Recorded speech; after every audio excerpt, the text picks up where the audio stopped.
தப்பு நான் தான் செஞ்சேன். இந்த பேபியை நீ மன்னிக்க கூடாதா? மன்னிக்க நீ என்ன எத்தனூன்னு பேபியா? இவ்வளோ பெரிய பேபி.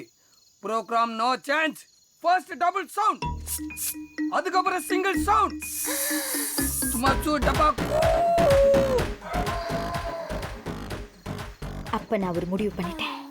இவன் நம்மளை போட்டுருவாளோ? என்ன முடிவு? என்ன கொன்னுடுங்க. அதுல என்ன டவுட்? என்ன கொன்னுடுங்க. ஆம்ஸ டச் பண்ணாத. என்ன கொன்னுடுங்க. கைய விடுமா. நான் வாழ தகுதி இல்லாதவன். என்ன கொன்னுடுங்க. என்ன கொன்னுடுங்க. கை பெயின் ஆகுமா? என்ன கொன்னுடுங்க. ஐயோ, நான் டைம் எடுத்து கொல்லுவேன். கொல்லுவேன். பிராமிஸ். கொல்லணும்.